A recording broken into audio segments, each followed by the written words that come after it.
Hello and welcome to whathifi.com.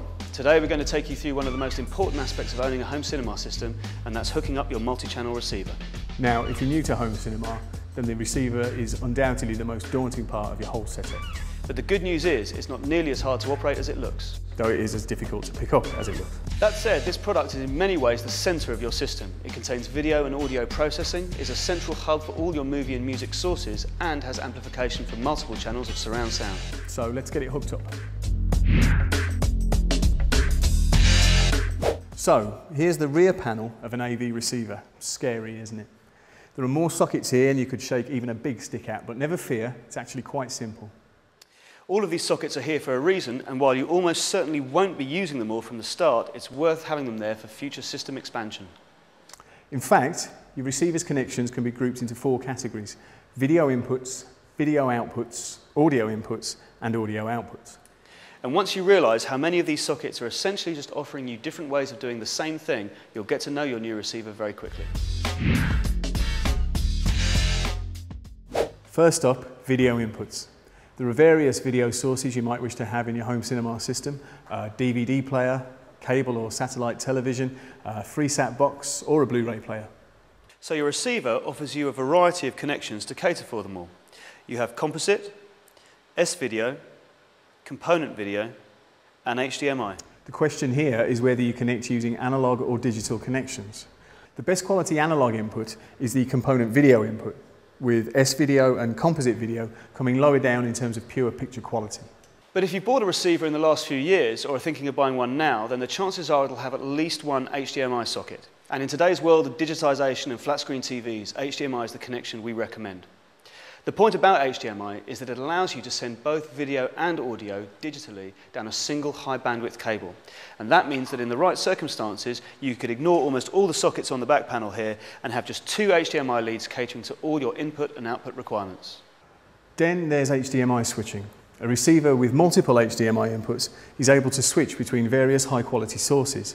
In this setup, your TV is connected to your receiver just using a single HDMI lead. The TV stays on the same channel and all the switching takes place on board the receiver. It's very convenient.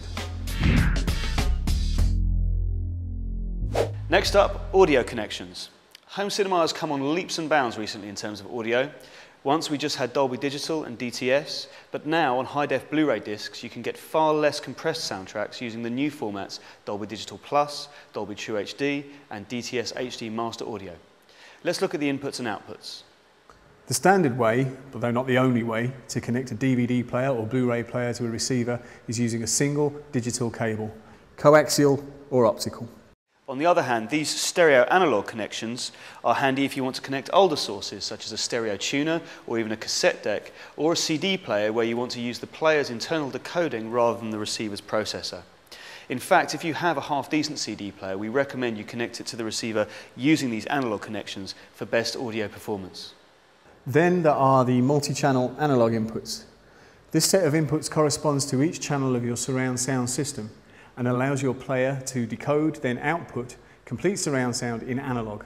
This is handy if you want to listen to SACD or DVD audio, and also very handy if you're an early adopter of Blu-ray, in which case you may not be able to send high-def audio to your receiver via HDMI. But if you can't do that, don't worry. All you need to do is connect the Blu-ray player to this receiver using these 6 multi-channel analog sockets. That way, the player will do all the decoding on board and will send the signal to the receiver in analog, and you can still reap all the benefits of DTS HD Master Audio, Dolby True HD and the rest. Lastly, don't forget the speaker outputs.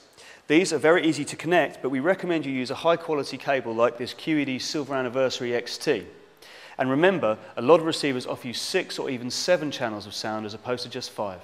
And a lot of today's generation of receivers have other options built in: multi-room possibilities, internet radio, iPod connectivity, and more. So when buying, check the tech specs carefully, and remember it's important to allow for not just what you want it to do today, but for what you may want it to do in the future. But don't just get hung up on the tech spec. When you've decided what you want your receiver to do, you've the most important test of all to do: listening to it and judging it on the quality of its sound. So there you have it, how to hook up a multi-channel receiver. In our next video, we'll go into greater depth about how to optimize your system to get it performing perfectly.